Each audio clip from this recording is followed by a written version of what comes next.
Welcome everybody to another of a series of 4 EC Australia webinars. My name is Jack Wallace. I'm a Senior Research Officer at the Burnet Institute. Today we are presenting the findings of some formative research done by the Burnet Institute to identify new ways of increasing the numbers of people with Hep C, accessing treatment and hopefully being cured. To start off with, I would like to acknowledge that the office of the Burnet Institute is located on the traditional land of the Boonwurrung and the Wurundjeri people. I offer my respects to the traditional owners of the land where we all may be located and pay my respects to elders past, present and emerging. I recognise and respect the continuation of the spiritual, cultural and educational practices of the Aboriginal and Torres Strait Islander peoples of this land. In this project, we tried to find out whether the notifications data held by the state and territory health departments could be used to identify people with Hep C who had not been treated and to let them know that treatment and a possible cure was available and where they could go to access this treatment.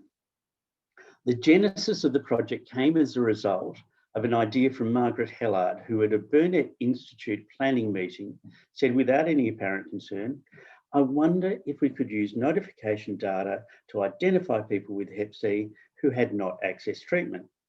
My immediate response was one of horror and more than a little outrage at the idea. I was gobsmacked. To let you know about my response, I had hepatitis C for over 35 years as a result of sharing injecting equipment late last century. I was cured thanks to the Australian government and their funding of direct acting antivirals. For many years, I've used my personal experience of living with Hep C to inform the development of public policy and research activity in Australia and overseas. As a person with experience of living with Hep C, I was horrified with what Margaret proposed. My knee-jerk response was that the idea was unethical, it offended my human rights, and would be an excuse for unwanted government intrusion into my life. After telling Margaret this, and in her inimitable style, she suggested that maybe I would like to write a protocol for such a project and to see if her idea was at all possible. Turns out I think it is. Our webinar today will include presentations from, oh, sorry, I forgot the slides. Our webinar today will include presentations from colleagues who have conducted different aspects of this research. The research was done using 3 steps. Ned Latham will talk about notification structures in place across the various jurisdictions throughout Australia and the work that is already being done in this space. Shelley Walker will present on the qualitative work done with key stakeholders, including people who inject and people with Hep C. Freya did a policy analysis to identify if there are any essential policy or potential legal barriers to using notification data for this purpose. And Mark Stoové will then provide a summary and where we're going to with this project. There is a Q&A function on screen. Please use this to ask any questions you have about the project. We will do the presentation first and then answer any questions. I'll just start with a couple of slides, if I remember to move the slides, to frame our presentation. Okay. It was estimated at the end of 2018, there were around 130 people in Australia living with Hep C. Most of us were infected through the sharing of injecting equipment, and people who inject or who have a history of injecting drugs make up the largest proportion of people living with Hep C in Australia. Without treatment, people with Hep C are at risk of developing liver disease, including cancer. Interferon monotherapy has been used since 1986 to treat what was then known as hepatitis non-A, non-B, with treatment success rates starting from about 8%. Treatment success slowly increased with the introduction of interferon in combination with ribavirin, and further increased with the use of pegylated interferon and ribavirin. But all through this period, the side effects of these treatments were often severe and debilitating, and you needed to be very motivated to be treated.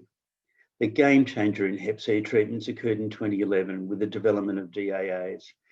These became widely available in Australia in 2016 when the Australian government included them on the Pharmaceutical Benefit Scheme for all people with Hep C over the age of 18. DAAs are much more tolerable than interferon-based treatments.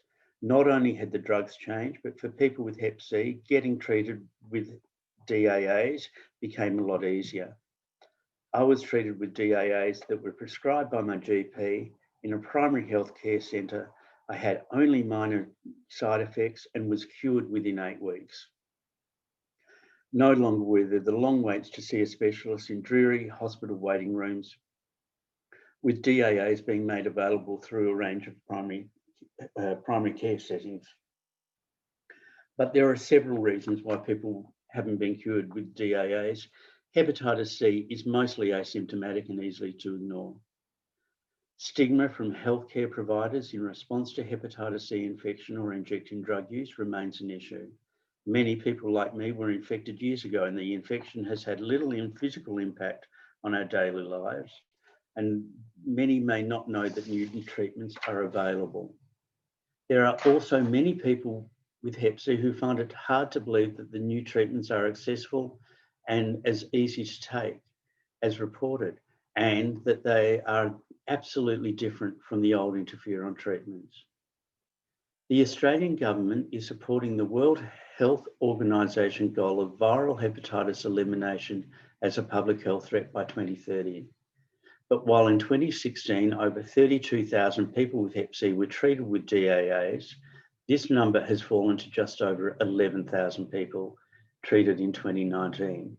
Mathematical modelling studies, including from Nick Scott at the Burnett, note that if current rates of treatment uptake continue, Australia will not meet its elimination goals, and people will continue to die as a result of hepatitis C infection. We need to find new ways of increasing treatment rates, and this research sought to find out whether using notification data could be an option. And I'll hand it over to Ned, who is going to give a description of the notification data systems. Go, Ned. Thanks very much, Jack. So I'll start out by giving a bit of a high-level overview by way of background as to how notifications work in Australia, and then I'll go through some interesting work that's been done locally and overseas, looking at using this data to try and improve treatment uptake. So hepatitis C in Australia has been notifiable in most states and territories for almost 30 years now. Most places started in 1991. What that practically means is that there's a legal obligation for laboratories or doctors that order the tests, the hepatitis C tests, or in some instances both, to report any positive results to state or territory health departments. Now that positive result, the important thing to highlight is it can be a positive antibody result or a positive RNA result. So this doesn't necessarily represent someone with hepatitis C that needs treatment, as most here in the webinar today who are familiar with hepatitis C would be aware. A positive antibody result indicates prior infection with hepatitis C, but we know that about a quarter of people, may clear the infection themselves, and now in the era of treatment that people may have been treated. And so the first, I think, key thing to highlight is that not every notification is a person with hepatitis C requiring follow-up.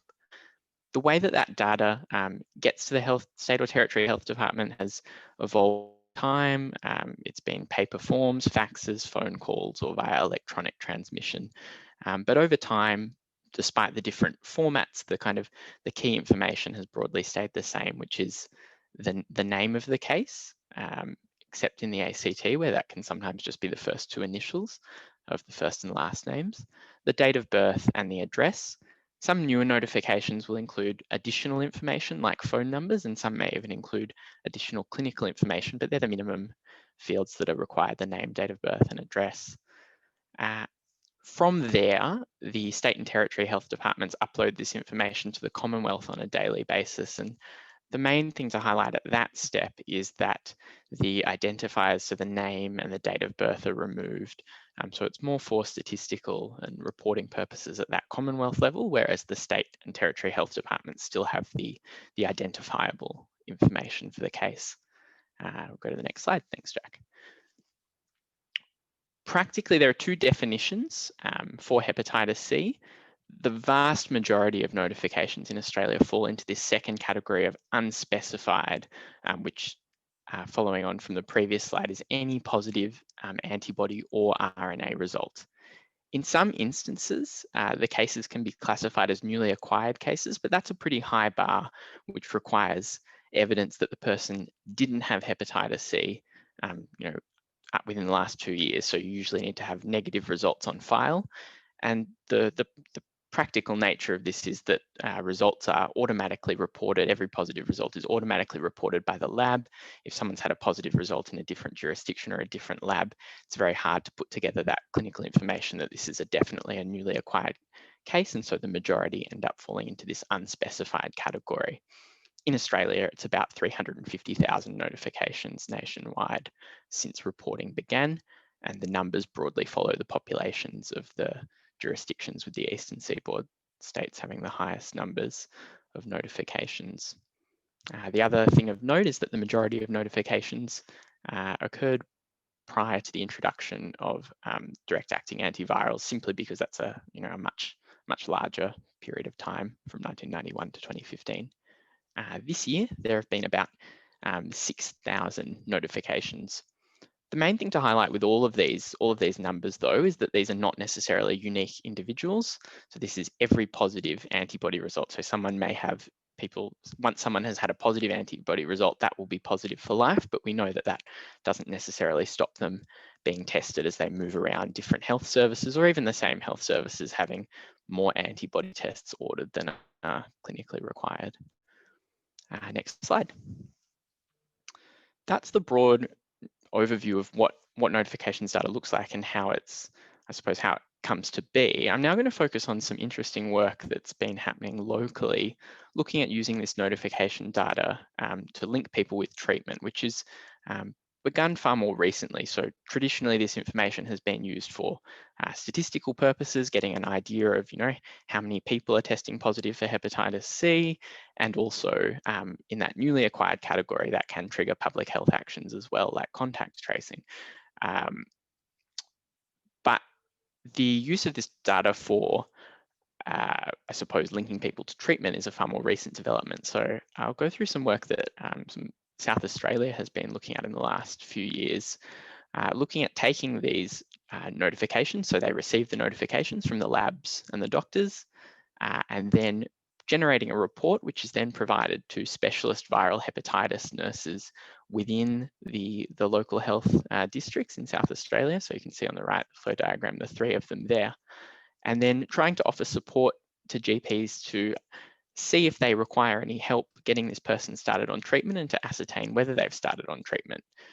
The key thing to stress here is that this work doesn't seek the health department to interfere in that relationship between the doctor and the patient, but rather offers to, most of the contact is facilitated by the GP or the diagnosing clinician, and support is offered if the clinician asks for it. We'll go to the next slide now, and the South Australian team, SA Health team, have kindly shared some of their evaluation data for a 6-month period of this piece of work. So in that period, there were 303 notifications received, and in most instances, the doctor and the patient were able to be contacted. That patient contact, again, I stress, is not necessarily the patient being contacted by the health department, but more usually was the patient being contacted via their doctor. Of those that were able to be contacted, 142 were RNA positive. So these are the people that do need treatment. They have hepatitis C infection requiring treatment. The remaining group, the 105, some of those people had a negative RNA result, so didn't require treatment, no further action is required.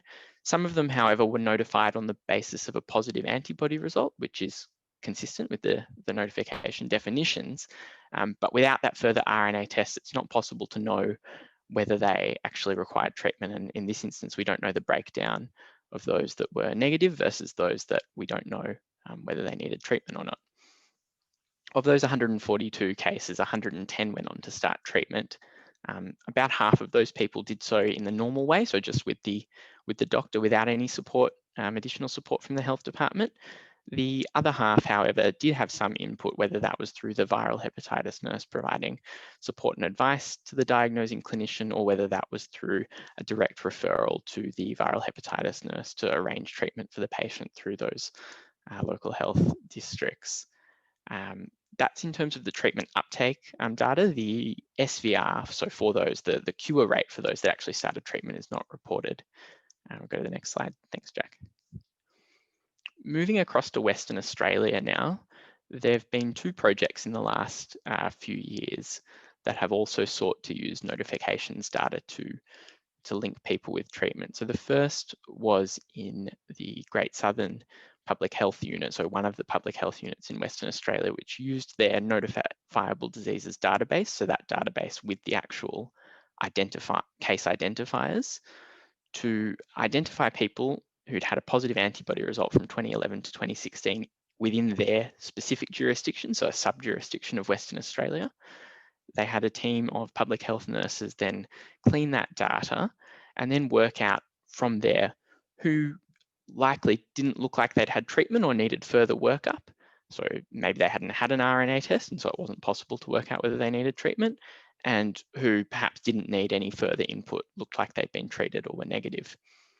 From that exercise, they were able to whittle down a list from 246 people to 79 people. So that was excluding people that were PCR or RNA negative, so didn't actually have an infection requiring treatment, who'd left their jurisdiction, who were already engaged.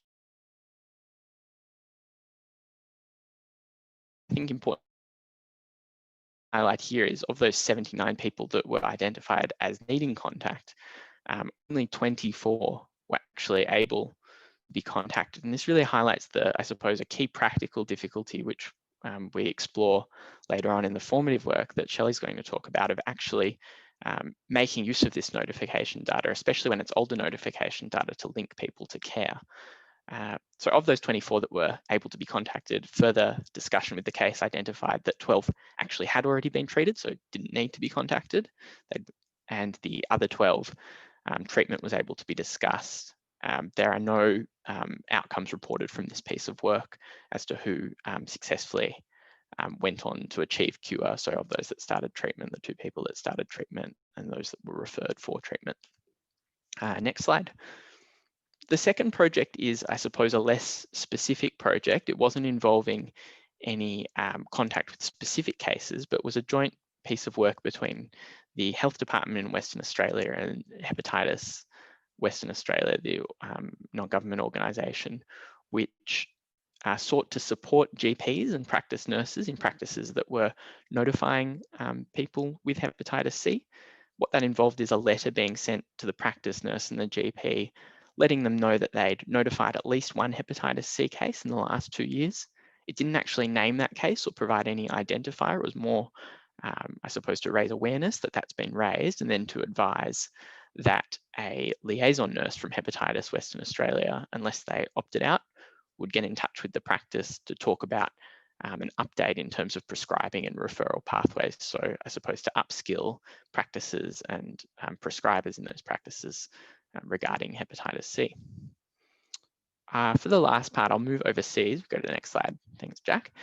2 pieces of work being done on a larger scale. So the first is one in England, done by Public Health England, which sought to put together a very large data set of all hepatitis C notifications from 1996 to 2017, and then to match this data with some other key national data sets to exclude people that likely don't need to be followed up. So people that have had a liver transplant, people that have since died since the time of notification, or people that have been treated. And then also matching that with a national demographic service, the NHS Spine, to try and get the most up-to-date contact details I suppose, trying to address an issue that we've seen foreshadowed in that smaller Western Australian work of the difficulty of finding people.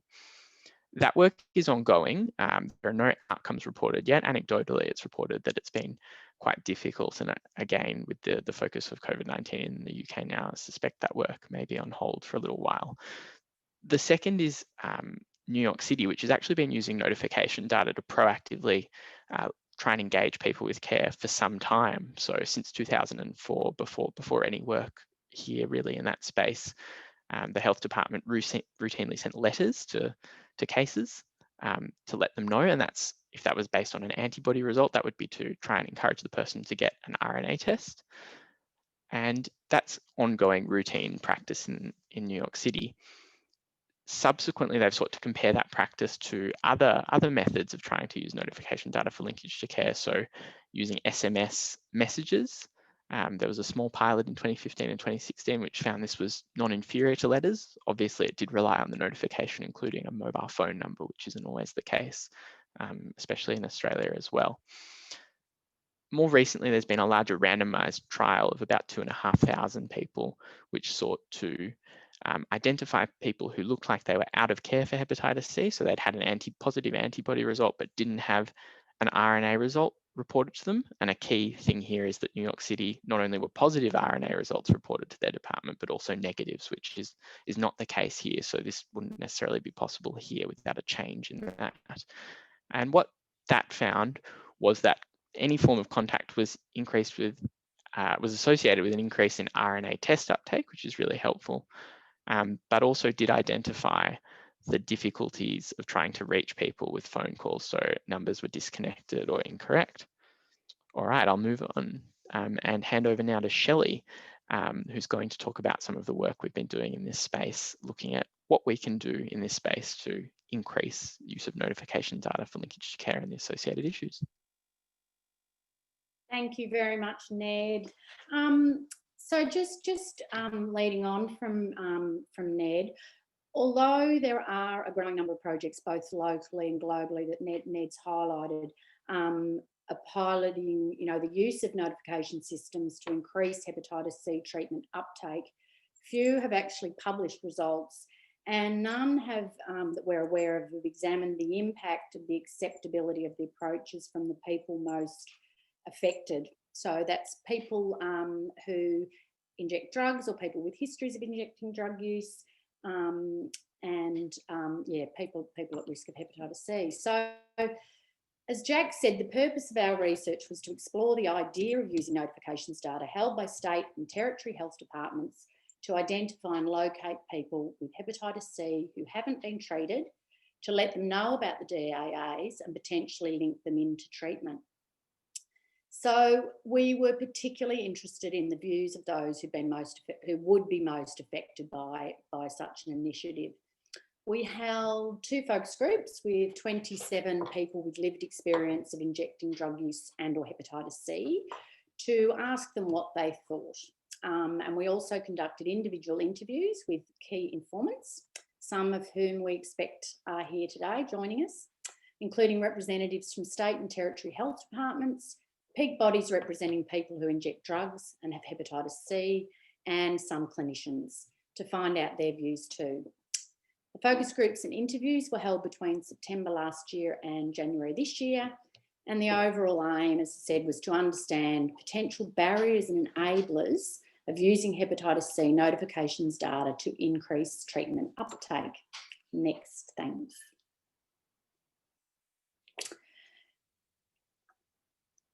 So all participants were asked if they thought the idea of using notifications data to locate and inform people about the DAAs with the potential to link them into treatment was a good idea. And if so, what would be the challenges or facilitators of doing so?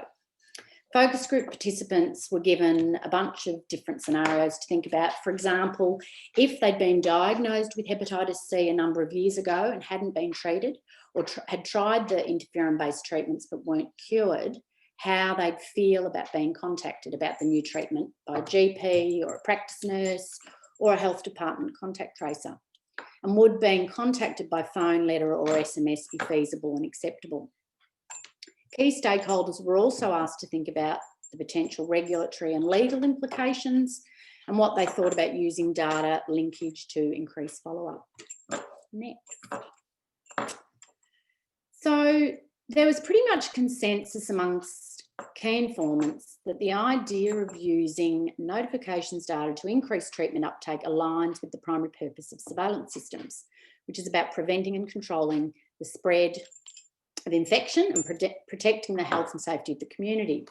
In fact, there was a view that if health departments are holding information with the potential to save someone's life, and that can have a broader public health benefit, that it'd actually be unethical not to use the data for this purpose.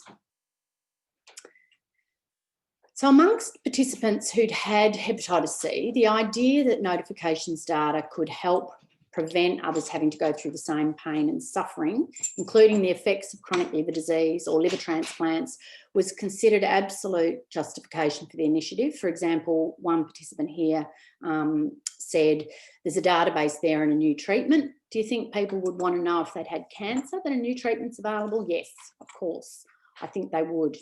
And another said that there's people like me who were infected 35 years ago, but were too scared or couldn't undergo the treatment, so they left it, and now they'll be at risk of dying. So for them, yes, it's really important. Participants were also asked to consider, if an initiative were implemented, who would be the best person or organisation to make initial contact with someone whose data was held by health departments. So should this be the original diagnosing clinician? Should it be their GP or a practice nurse from their GP clinic? Or should it be a contact tracer from government health departments?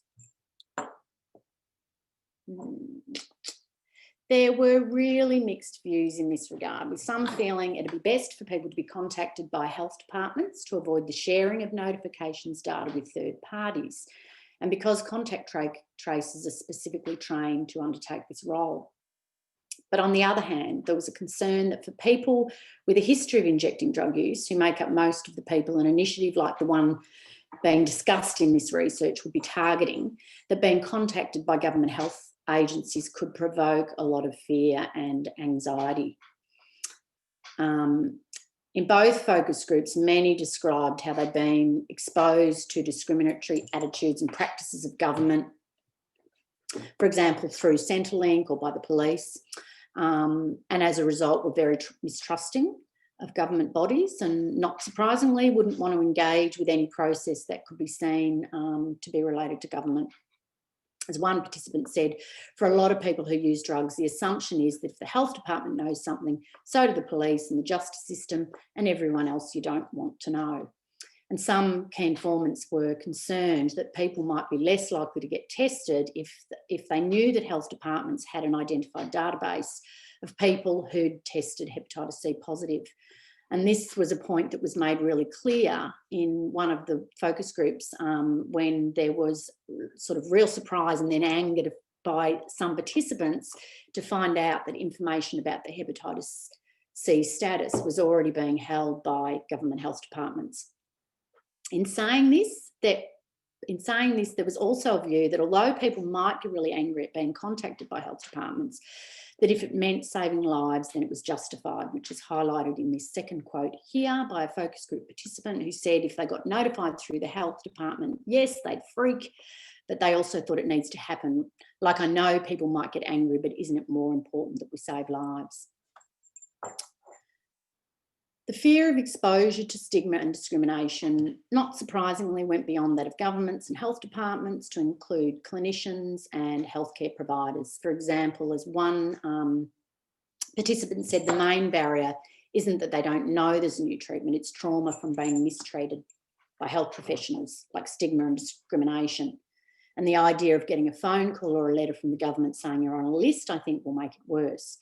Pretty much all focus group participants had experiences where they'd felt discriminated by health professionals because of their injecting drug use and or hepatitis C status, which is something most of us here won't be surprised to hear, whether it was by GPs, emergency department staff or pharmacy staff where they get their methadone. So in terms of the idea that clinicians might be the most appropriate person to make first contact with people whose notifications data is held by health departments, there were mixed views too. It was highlighted that clinicians might have more recent and accurate contact details for people, especially for those diagnosed a long time ago. So that could help increase follow-up success. But on the other hand, it was pointed out that many clinicians who ordered the test or made the diagnosis may no longer be treating the person, or they may have retired and just be no longer practicing. Some highlighted how if health departments contacted people before GPs, that it might be seen as interfering in the doctor-patient relationship, particularly if the GP was then expected to do the follow-up with the treatment and care.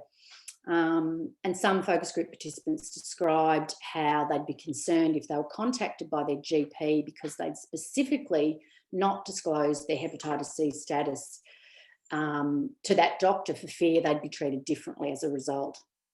And one key informant noted that for many people who inject drugs, often they will have two primary health care doctors, one who knows about their injecting drug use and helps them with issues related to this, like getting their methadone, and another GP who they will see for other health-related issues. When asked what people thought about being contacted by a peer worker, someone with lived experience, for example, from a drug user or hepatitis C organisation, most felt strongly that it wasn't a good idea because it risked confidentiality breaches, especially if the peer worker was someone that was already known. But it was suggested that being able to talk to someone who'd had hepatitis C and been through the treatment themselves might be really helpful and reassuring for some people. So being able to opt in to receive peer worker support once initial contact's been made was a suggestion. As one participant said, I wouldn't mind being referred to someone who's been through the treatment because they've been in our shoes. When asked what they thought would be the best way to be contacted, it was pretty much agreed that getting a phone call rather than a text or letter in the post would be less risky regarding individual privacy and safety, because the identity of the person could be checked and because letters could be opened by others, or at least might invite questions from others. On the other hand, though, many said they wouldn't answer a call from someone they didn't know, which is a view that pretty much matches, you know, what the evidence says, that people are less likely to answer calls from unknown numbers. And another quite significant issue raised that Ned also mentioned in relation to voice calls was that most notification data doesn't actually include mobile phone numbers, especially data that's older than 5 years. So because of the likelihood that some notifications data will be incomplete or inaccurate, especially for older notifications where the person is no longer living at the same residential address or has a different phone number to the one when the notifications data was collected or where no phone number was recorded, we asked key informants what they thought about the idea of using data linkage to enhance follow-up, which means, for those who don't know, collating public health record information about the same person from different data sources. So not surprisingly, some key informants did express their concern that data linkage between notifications and other government systems might be considered too intrusive of people's privacy, particularly for those with histories of involvement in the criminal justice system. As one key informant said, people who've had bad experiences with government or been in trouble with the law or have hidden secrets from when they were young, I think both those groups would freak out about data matching. In saying this, most participants did think data linkage was a good idea because it could help prevent unnecessary or inappropriate follow-up, like letters being sent to the wrong address or calls going to the wrong numbers. And it was also highlighted how linkage to laboratory data could help exclude, for example, those who've cleared the virus, that linkage to the Pharmaceutical Benefits Scheme or the PBS could identify people who'd already accessed treatment, and that linkage to death registries could help exclude people who died. And that this would mean resources could then be targeted to those most likely to benefit. In summing up, I will just say that key informants and people with lived experience did think the idea of using notifications data to increase people's access to the Hep C cure was indeed a good one. given it has the potential to reduce people's risk of serious disease and suffering and save lives, and because it seemingly matches why notification systems were set up in the first place. But findings do also suggest there are a range of logistical and ethical issues that would require careful consideration if initiatives like this were to be implemented more broadly. For example, and in particular, that much consideration would need to be given to ensuring both health information and personal contact information isn't shared unnecessarily, and that further exposure of people who inject drugs or people with hepatitis C to discrimination and stigma is avoided wherever possible. So that's it from me. Thank you. And now I would like to hand over to Freya to talk about the policy review. Thanks, Shelley. So to complement the qualitative research, we also did a policy analysis, and we were particularly interested in looking at public health legislation, hepatitis C strategies and action plans, and privacy legislation. And we were interested to know about how notifiable disease information could be collected, used, and disclosed. So onto the next slide, Jack. So in terms of public health legislation, so this is sort of the state-based legislation relating to the public health. So it's quite broad in its nature in that it covers notifiable diseases, but a range of other issues such as environmental contaminants and things like that. And I'm sure we're all increasingly aware about this particular legislation, particularly because of COVID. So in terms of the sort of overarching objectives of this legislation, it's designed to protect, promote and improve public health, and also enables the detection, management and control of infectious diseases. So within this legislation, commonly there will be guiding principles. So in South Australia, Victoria, Western Australia, Queensland and the ACT, these guiding principles that specifically relate to notifiable diseases state that individuals either have the right to receive information or be able to make an informed decision about a disease and any associated treatment. These guiding principles also say that an individual has the right to privacy and dignity. And there's also other guiding principles just depending on the specific state or territory and what's written within that. Next slide, thanks. And so then in terms of the purpose of disease notifications and registers, in New South Wales, Queensland and Victoria, the stated purpose of notification systems and these registers is to enable individual follow-up care intervention. That's in Victoria that it states intervention. And then in terms of the use and disclosure, ACT, South Australia, Tasmania and WA state that the disclosure of personal information that's contained within those disease registers may be permitted for the purposes of disease prevention and control or further investigation and follow-up. But generally across sort of most of the sort of acts, disclosure must sort of relate to a specific purpose that's prescribed under the Act, be in the public's interest or adhere to those guiding principles that I spoke about before. Next slide, please. And so then looking at the strategies and action plans within the National Hepatitis C strategy, is sort of clear that there's implicit support to identify everyone that's currently undiagnosed, partially diagnosed or not engaged in active management of their hepatitis C. And then within the state and territory strategies, Queensland is the only jurisdiction at this stage to explicitly identify the re-engagement of people diagnosed with hepatitis C prior to July 2016 as a policy priority. New South Wales and Victoria, they both recognise the importance of follow-up. They're both due to renew their strategies at the end of this year. And there were also some other jurisdictions that didn't have publicly available or updated strategies at the time of review. Next slide, thanks.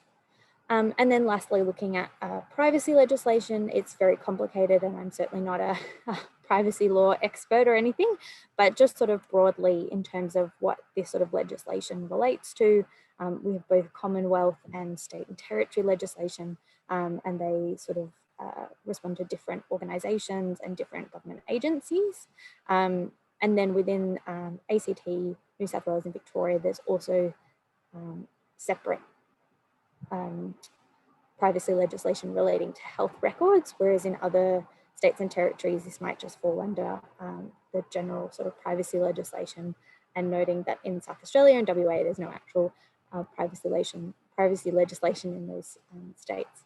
But essentially, this legislation sort of states that, particularly when it comes to sensitive information, such as health information, any sort of secondary use or another use that's separate to the primary purpose of collection must be directly related to that primary reason for which it was collected under that legislation. But that's just a sort of general overview, and there's certainly a lot more that we could go into in terms of privacy and how that relates, but that's just that general perspective. And now I'm going to pass over to Mark. Thank you.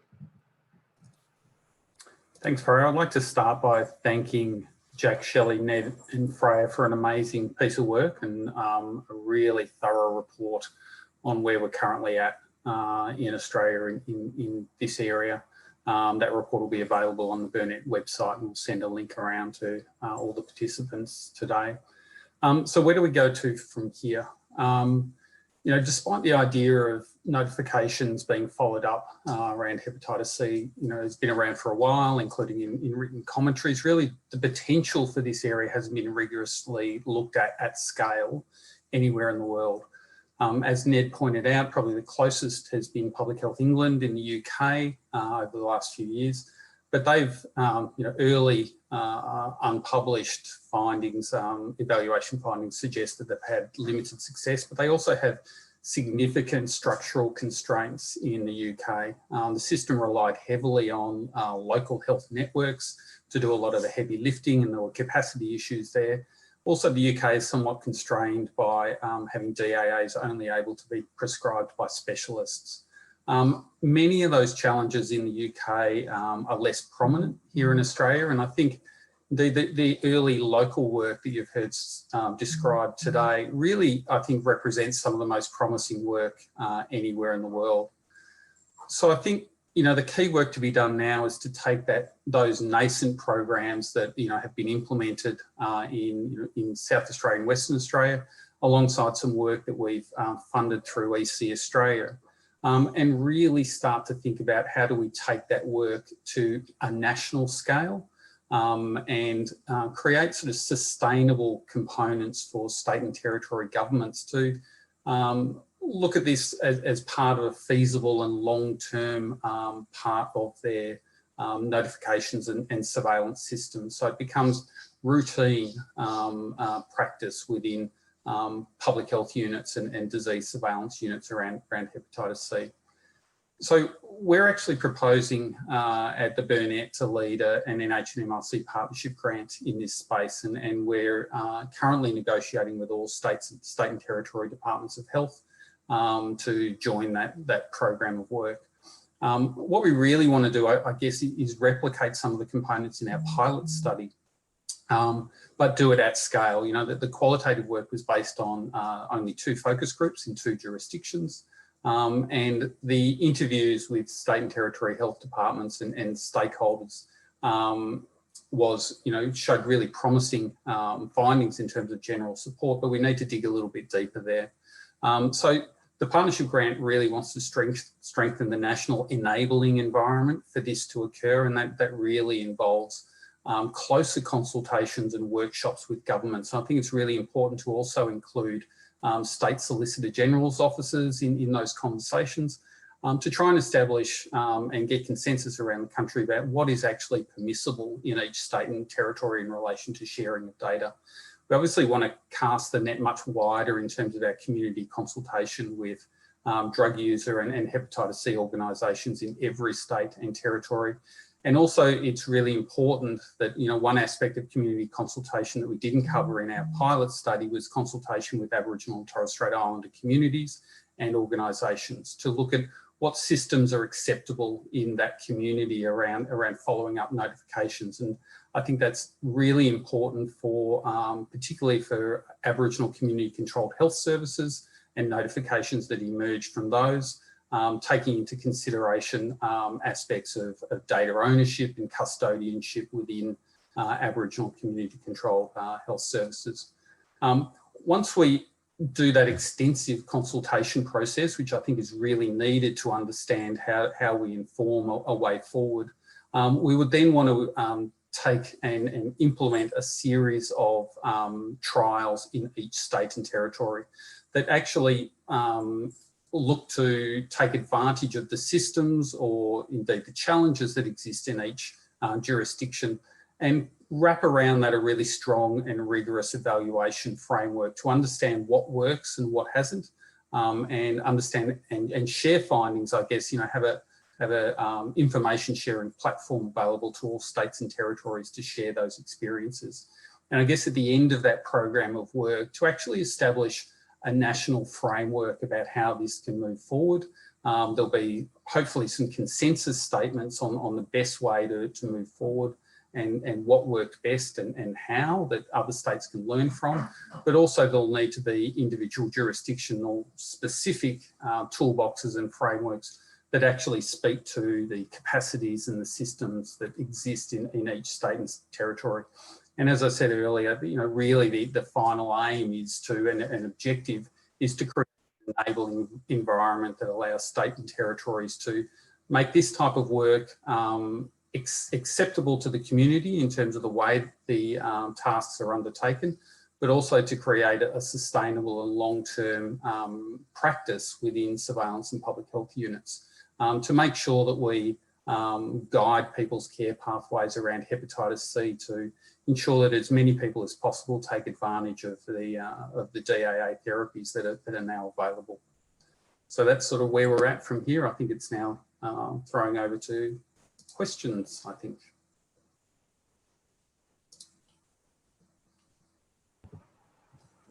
There's currently no questions in the Q&A, but if anyone has any questions, please pop them in there.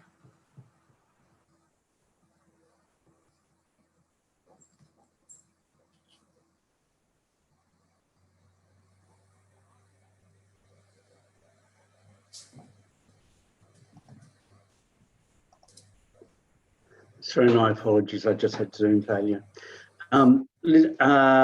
Thanks, everyone. We do have kind of a list of people that we would like to thank for their support of the project. That's not going to happen. Sorry. Listen, but please do put any kind of questions in the Q&A function. If you've got any, we'll be around for a while. Or if you don't, we can have an early mark. And for people that are on Zoom meetings, we do have a question.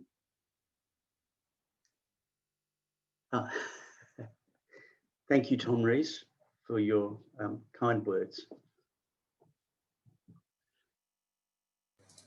I'm going to throw a comment back at Tom and to thank Tom and Danny and others in South Australia who have, really enthusiastically embraced this work in South Australia. And I think the work that they've done there, and including the evaluation outcomes that they've been able to collect, has, really helped inform us about the potential for this piece of work to really help us nationally. So I'd really like to acknowledge SA Health in relation to the work that they've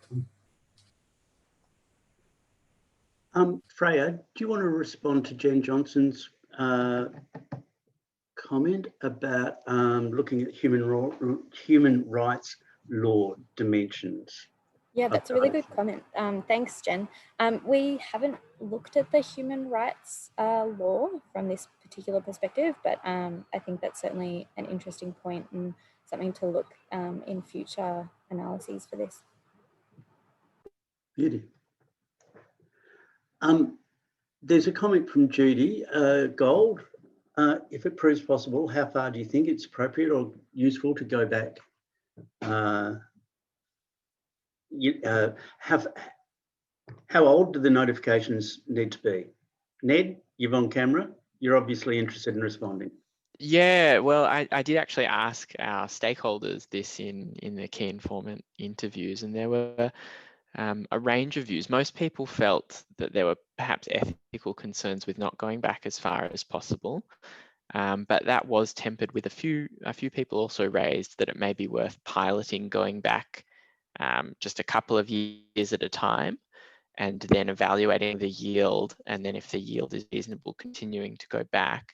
Others were also thinking of, this may be quite a costly exercise, and so whether there needed to be some evaluation of in that space of, is it cost effective to go back 20 years when it may be very hard to contact the person. If they were notified 20 years ago and still have hepatitis, they may be are they still alive? What sort of complications do they have? So I think there were a range of views in that space, but the broad ethical view was that it would be important to at least try to go back and follow up every notification. And just at a practical level, I was diagnosed in 1993. I've lived in 3, maybe 4 other states since then. In a number of houses, we didn't have mobile phones, so there are immediate challenges in terms of kind of doing the older ones, but there are, also incredibly important to follow through. Jack, just like that, I think there's a double-edged sword here. That to do that retrospective look back well, I think will require some level of data linkage to update contact details. That obviously raises certain issues, ethical issues with the community around how that is done. But I think it's really important to, make sure that, contact is not inadvertently made with incorrect people, or that, contacts are successful. Also, I think with the record linkage is looking at trying to ascertain whether that person that was diagnosed some time ago has had over, more recent times, particularly with DAAs coming in, RNA tests, that are indicative of workup for treatment and those types of things. And it's targeting the people that don't have that information available, where we can't find evidence of that, is also really important in relation to the prevention of chronic disease. Those are the people that are more likely to be cirrhotic, at risk of liver cancer, and at risk of mortality. So it's a double-edged sword, but I think will require some level of record linkage to make that work well. Mark, while you're on, Jacqueline Delbrava has asked, what timeframes are you thinking of to complete the research and evaluation? What we're planning towards is probably a 3 to 4 year program of work. That does sound like a really long time, but we're, as the grant that's coming together at the moment has an extensive consultation process that goes over a couple of years, because we don't want to move forward with this work on an uncertain policy, practice, or community standpoint. I think it's really important that we get that consultation right, and we know the ground on which we stand is solid before we launch forward on trialling particular interventions. So it would be a 3 to 4 year program of work, but then that creates a sustainable platform for us to move towards 2030 in relation to our our elimination targets. Ned, can you see the next question, which is from Morris Carpenter? Yes, I can. I think that, so I spent some time in the viral hepatitis group in New York City, and they only started that in maybe 2014 or 15, mandatory to report all hepatitis C RNA results, whether they were positive or negative. And they've been able to use that to do a number of things. One is this piece of work, but another piece of work is they're also trying to look at infection rates, which they were working when I was there on an algorithm looking at people, that go from negative to positive again, and trying to use it for that. So I think there certainly may well be value of doing that in an Australian setting. Obviously, there are the logistical constraints of the number of labs, that run RNA tests in Australia versus just in, one city, New York City. So I think there's bigger discussions with those involved in kind of the operational side of things, in health departments. But I think it would certainly provide some useful data for us, both from this point of view of this work and other work looking at reinfection. Mark, are you can you answer? Oh, sorry, Freya. You'd like to respond to Morris's question? I just clicked it as answered. I think. Sorry. I think that's been answered. Okay, no problem. Mark, do you want to respond to Alyssa's question about the biggest impediment for a nationally consistent response or best practice model? I think it's the heterogeneity in capacity and systems across different states and territories, as well as, actually, I don't think the policy and legislative environment and the variations there are the biggest issue. I think what Freya reported is there really is some consistency across all states and territories as to the purpose with which notifications data is collected, and that's for public health benefit and to benefit the individual care of people. I think the biggest constraint is our operating systems and the variations that occur there. So each way, each process in terms of moving forward needs to be somewhat sensitive to the capacities and the systems within each state and territory. So there is the will. We just have to work out. Anonymous attendee, are there any state territories in Australia that maintain some sort of treatment uptake database? Any idea? Like, I would assume that that was a Commonwealth responsibility, given that the Commonwealth funds treatment, and that if anyone would have that, it would be a Commonwealth issue. Mark? Yeah, that's correct, Jack. So that's where all the data around PBS prescribing is held. The Kirby do an extensive piece of work, Red Doors program, in examining that PBS data. Unfortunately, there are a range of ethical, practical systems constraints around individually linking that PBS data around treatment back to notifications. So yeah, unfortunately, at a state level, it's very limited. And welcome, Carrie Fowler from Hepatitis Australia, new CEO. Congratulations. Now, I think, Freya, how might this initiative connect with the electronic My Health records in the future? Anyone want to take that on board?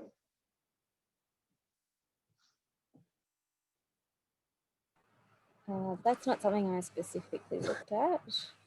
And Ned might want to comment here as a budding, clinician who plays around with this data, but from a research perspective and in terms of all of the issues in trying to do record linkage in this country and the sensitivities around the privacy of My Health records, we've tended to let the dust settle in that area first before, thinking about, poking the hornet's nest, so to speak. So it can be challenging.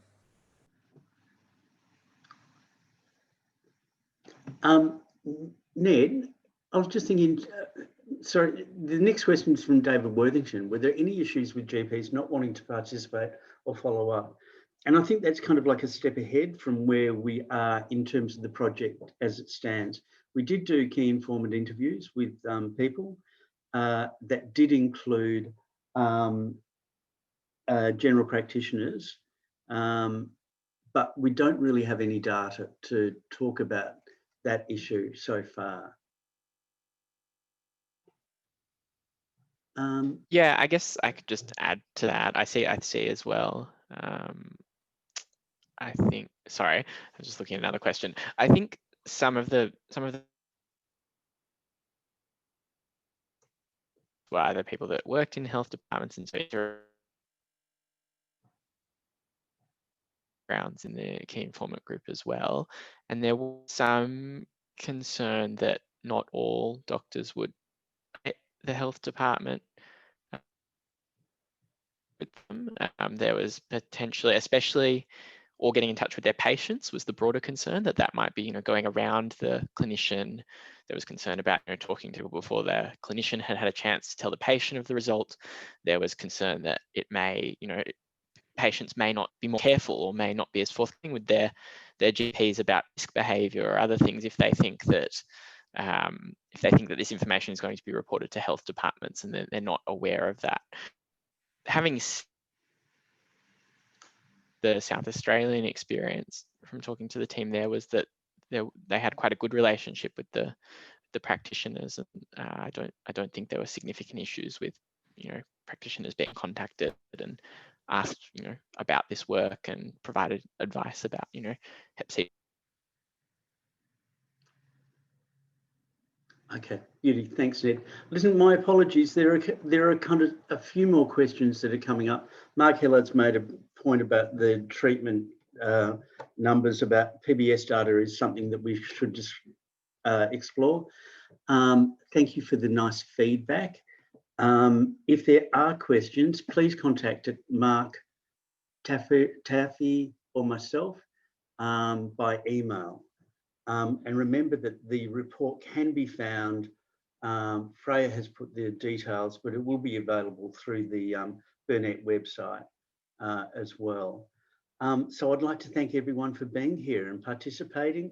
Please let us know if you need more information or want to kind of discuss through any issues. And thank you, Mark, Ned, Shelley, Freya, and Liz for being there in the background, nurturing us through all this process. Thanks, everybody. Have a good day.